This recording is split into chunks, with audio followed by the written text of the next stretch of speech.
Hello again, my absolute darlings, and a very warm welcome back to my garden, for this is The Library is Open, Goes Outdoors.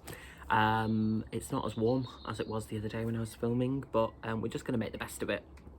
Well, let's say it's not as warm. It is actually quite warm. It's just, it's that humid thing where you don't have the sun, which feels kind of pointless, but hey-ho. But again, I have no one to blame because I'm dressed completely inappropriately. Sponsorship deal, please. But anyway, so I hope you have brought your library cards, my angels. Can't remember if I already said that. I've got very rambly lately, haven't I? But this video is a kind of check-in at the halfway point of 2022, because somehow we've ended up at the midpoint of the year.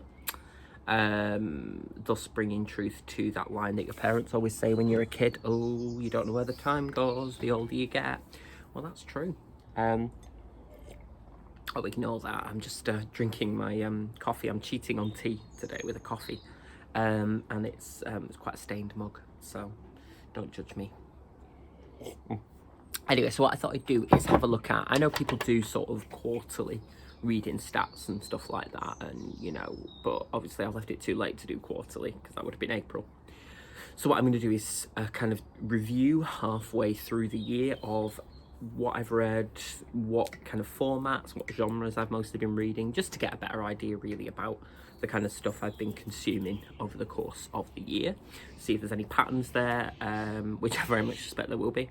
You know, hello, some birds.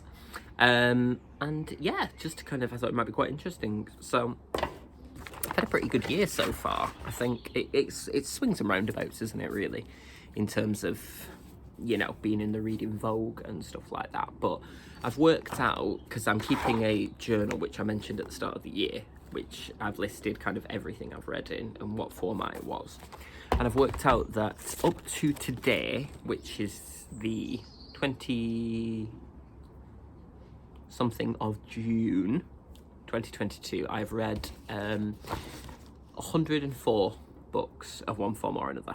104. Now I would like to kind of add a proviso to that, which is like some things were for work, so I had to read them, some things were audiobooks, and so on and so forth, as will be revealed as we speak. But I think that's a pretty good ratio, actually. I'm not quite sure what that is vis-a-vis, you know, how many days of the year have passed, but, you know, hey-ho. So what I did was did little tally charts of my results. So in terms of formats, of those 104, I read 85 of them were physical books, which seems a bit shocking, really. I do need to have a clear out again. I'm gonna try and be ruthless. 3 of them were ebooks, which is surprising, maybe, but then I have stopped reading ebooks in bed because of like phone screen and stuff, so maybe that explains it.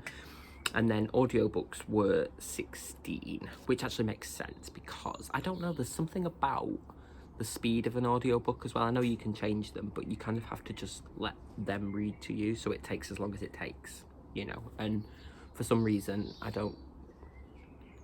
find it harder to sit for like 5 hours, whatever it is, for a full book to be read. But hey ho, there you go. So that's that. Now breaking that down again into kind of fiction and non-fiction, a huge disparity. So fiction, of those 104, 92 were fiction. Perhaps that's understandable. And 12 were non-fiction, which is actually higher than I thought. But I think some of those are definitely, you know, work-related things or stuff that I've done for, you know, studies or whatever. I don't know. Again, breaking that down further into kind of subgenres, if you will, of the non-fiction, 6 were memoir. And these are broad categories, by the way. 4 were critical theory or analysis kind of books. 1 was history, and 1 was kind of pop culture, I would say. Again, there's a lot of crossover in these categories, particularly in non-fiction. And then for fiction, honestly, tally charts coming out my ears. I kind of did the following categories. Again, they're not perfect, but they're just sort of broadly what the books fall into. So 12 were what I would call mystery and crime, which might seem quite low for me, but I've differentiated between kind of like cozy series crime and just crime, you know, which is different from thriller. It's very confusing. So 12 were mystery or crime, 26 were cozies, standard bedtime, 21 were kind of broadly contemporary or literary fiction, 11 were fantasy of one form or another, 13 were thriller, yeah, 3 were horror. Again, that's a movable category because horror is different for everyone, isn't it? A bit like gothic. 2 were sci-fi, probably both of those were book club, and 4 were what I would call historical novels, so either set in the past or written in the past, you know. So that's how that kind of breaks down. I didn't really break that into YA or NA or adult or children's or anything like that, because I didn't really think there was much point in that, because then it just gets silly, doesn't it, with so many tally charts. But yeah, so that's kind of like an interesting little insight. Well, I suppose it depends if it's interesting or not, into what I've read this year. And so what I thought I'd do then is share my top 5 books of the year so far, because what I thought I could do is at the end of the year put those in kind of competition, if you will, with my top 5 from the rest of the year, and then do a kind of book of the year thing, just to see what that comes out at. I find it really hard to do things like that, but I have whittled it down to 5. I say whittled though, it was actually quite easy, because there was a lot of stuff I was kind of reviewing that I'd read and going,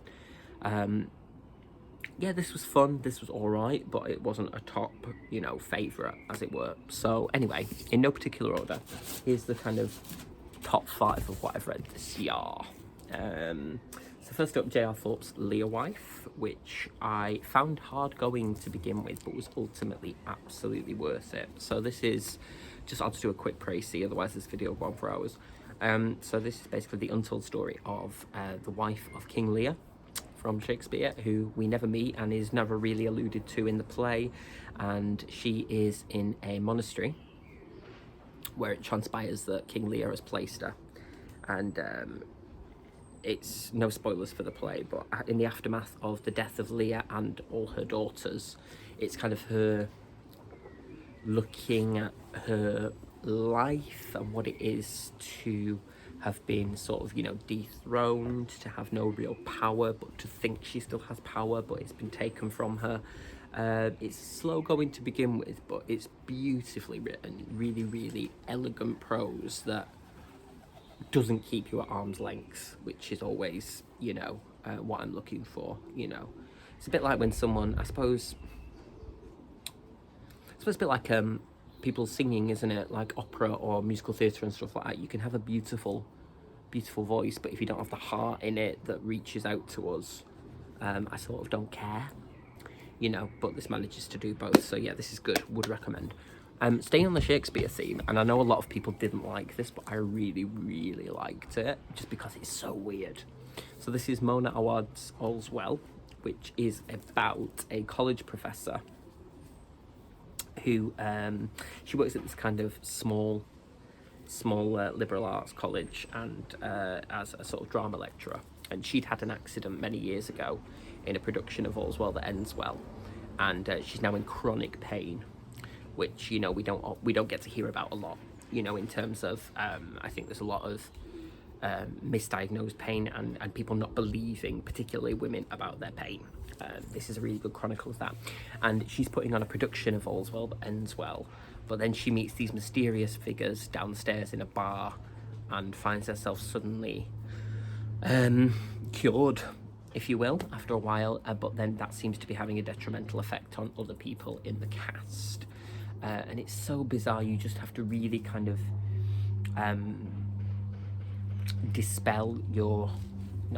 suspend your disbelief and just go with it. But I think it's beautifully written. Again, I know a lot of people don't like this and find it very confusing, but I thought it was really, really compelling. It helps if you're interested in theatre as well, but if you're not, there's still a lot to enjoy. Next one, really, really quick, because I've already talked about this in my Pride Month wrap-up, as it were. Young Mungo, Douglas Stuart. Again, I will just reiterate, this is a heavy read. You know, it's by no means easy, and it needs every kind of content trigger warning in the book. Little pun there. But it's so good. It's absolutely compelling in its description of the kind of emotional deprivation of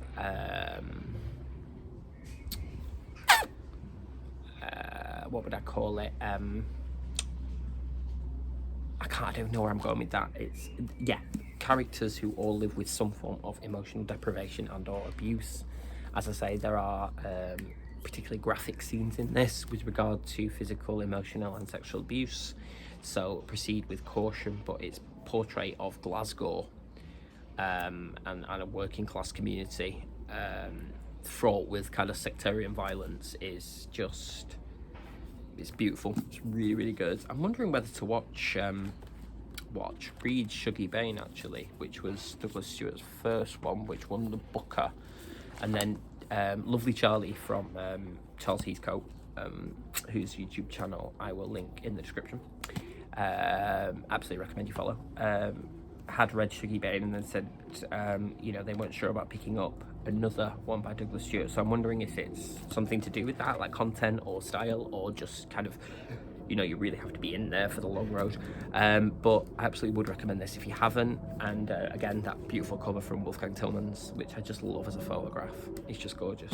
So next one is a bit of an odd one because this was a total impulse buy, and I'm not going to lie about it for the cover, but turned out I really, really liked this. It's called None of This Is Serious. I don't think I mentioned this on here yet, by Catherine Prasifka. I do hope I'm spelling that correct.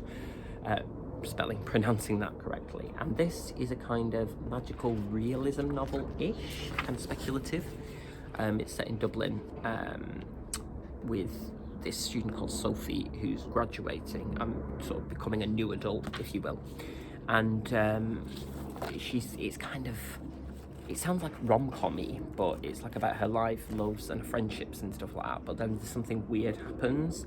She goes to this party and then this purple split appears in the sky and like fractures the landscape basically. And then it's a kind of, I don't know, you expect it to go somewhere pseudo-apocalyptic, but it almost acts as like a metaphor for the splintering of her life as she goes through a kind of life lived on social media and in the glare of the world, basically. Well, being unable to do anything about that. It's excuse me, peculiarly compelling. And I do love a novel set in Ireland. I don't know why, it's just one of my things. Probably because I dated quite a lot of Irish people in the past, and so I spent a bit of time in Ireland for a bit of time, and I don't know, maybe there's something there, I don't know. But yeah, this is definitely one of my top reads of the year, surprisingly, but joyfully. And finally is the one I'm reading at the moment. I've nearly finished, but this is a really big contender for book of the year already, and I can't really explain why, which is no criticism to the book. So this is Louise Erdrich's The Sentence. She's the Pulitzer Prize award-winning author of The Night Watchman, and she writes about Native Americans and Native American culture and Indigenous peoples' experiences in America. And this one is kind of, well, she works in a bookstore, so it starts off with our main character Tuki. She writes in first person, who is arrested for she thinks she's doing someone a good turn by moving a dead body on behalf of a friend. It turns out it was a drug smuggle that she didn't realise, and she goes to prison. And then she ends up married to the guy who arrested her, Pollux. And years later, she's working in a business bookshop, a small bookshop in Minneapolis, or is it It's Minneapolis, I think. Yes, it's Minneapolis. It's like an indie bookstore, and one of her best customers, Flora, dies and then begins to haunt the shop, and Tuki is convinced that Flora was killed by a sentence in a book that was so powerful. But then it just becomes really, really topical as well, and it's almost quite an eerie experience reading about things that you have lived through and experienced as though they are part of a historical novel, if that makes sense. So presumably during the writing, the pandemic happened, obviously, and, you know, the murder of George Floyd and so on and so forth. So all of that is in here and colours the life of the characters throughout. The relationships are so well drawn and the prose is so sparing, but just beautifully rendered, and I'm just having a really good time. I've got that much left and I really don't want it to finish, because I'm just really enjoying it. It says in the blurb as well, a year of grief, astonishment, isolation and furious reckoning. I didn't realise that. It begins on All Souls Day 2019 and ends on All Souls Day 2020. But yeah, it's definitely convinced me to go and read some more from this author, and as I say, it's a strong contender for Book of the Year. So there we go, that's my top 5, and that's my stats for the year. I hope you found that interesting. Let me know what, do you keep a track of what you're reading? Do you notice patterns in your reading? For instance, I notice I read a lot of cozy crime because I like to read just before bed, but I want something that I can kind of, and I mean this with utmost respect, turn my attention off from. I can just enjoy it. Did you see that I got coffee in my eye? Universe, why? That'll teach me that. Can I just say as well, I love this cup because I like the ceramic-y stuff. I said at work the other day, I think you can tell when you're getting older, because you start to develop an interest in ceramics. It's true. Got so many cups. But anyway, yeah, so yeah, then my definite patterns. There's things I gravitate towards. Mystery and crime are always my first love, but I also really love contemporary fiction, much more than I used to, actually. I've read significantly less YA this year, but a lot more fantasy than I normally would. So that's interesting, and I wonder if that kind of points to a new kind of way forward for my reading. Who knows? I think as long as we're all having a good time, it doesn't matter about numbers, does it? It just matters that you're reading what you want to read, not what you think you're supposed to read, I think is my conclusion there. So anyway, yeah, let me know in the comments below. Hope you're well. I hope you're staying safe, and I hope you're sniffing loads of books.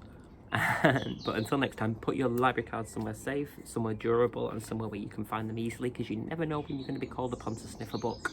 So I will see you next time, and I send much love and book sniffs to all of you. Mwah.